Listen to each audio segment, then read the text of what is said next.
Why did you bet big on Kubernetes when it's still unproven in the early days of this stack?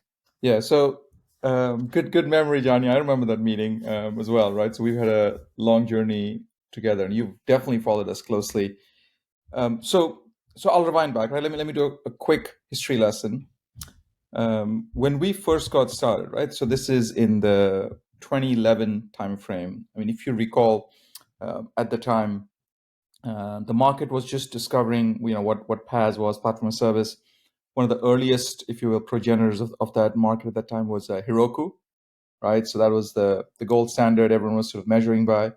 The Red Hat perspective at that time was to say, look, we've got some pretty good exposure to Linux and sysadmins. We seem to understand how to work with Java developers as part of the JBoss heritage. How do we make sure that we're embracing this next generation of cloud? At that time, we acquired a small startup company called Makara. We had some internal projects as well, developing technology, and we sort of put all those teams together to go off and have a complete online platform, right, to approach the platform as service market. As we started at that point, obviously, like I said, right, we were influenced by some of the things that Heroku was doing. At that time, Google App Engine was another, right, that was gaining some traction.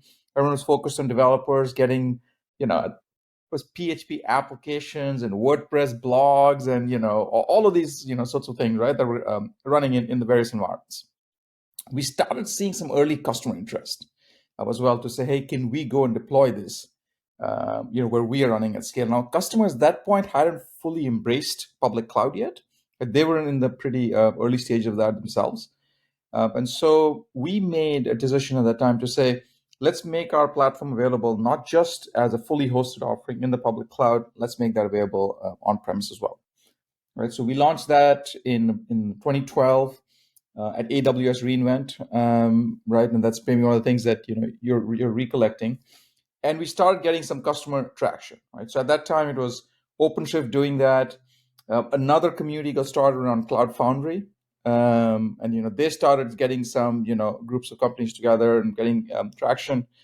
It was still a very fragmented market, right? Between what OpenShift was doing, as Cloud Foundry was doing, what the public cloud providers were doing, and we're starting to realize, something needs to change here, right, for there to be greater standardization, right? Otherwise, between build packs and what we had something called cartridges back then, and different modified build packs that ran on a cloud file. There was just no portability of applications across these environments. When we saw the Docker technology one being demonstrated, right, we were very intrigued by that. We were also had the opportunity to partner very closely with Google on Kubernetes from the earliest stage, right? Literally at the stage where they said, let's get together, form a community around this, and make sure that we can have this be the basis of standardized container orchestration across the market. It wasn't clear, if you remember well, this time, Johnny. It wasn't clear, right, that Kubernetes would be the one that become most popular, right? Because Docker had technology of their own at that time.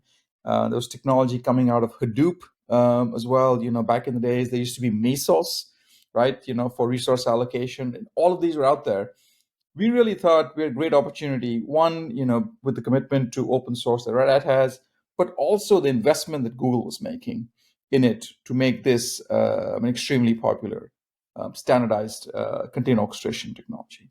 So in our transition going from OpenShift version V2 to V3, we made the complete leap forward, right? So we rewrote the entire technology set in Go, right? So OpenShift V2 and before, all the older, if you will, platforms are being written in Ruby, right? Golang was preferred by both Docker as well as by in Kubernetes, right? Those are the languages that was used for getting those technologies out. So we rewrote our platform on that and released OpenShift V3 in summer of 2015, right? That was the first large-scale enterprise implementation of OpenShift.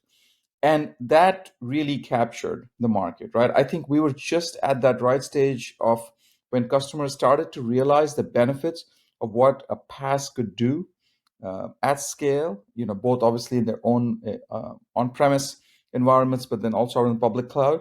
But being able to have something that could become a standard was an extremely powerful thing, right? So you've got this set of Kubernetes APIs, right, that folks can write to, and that can be consistent.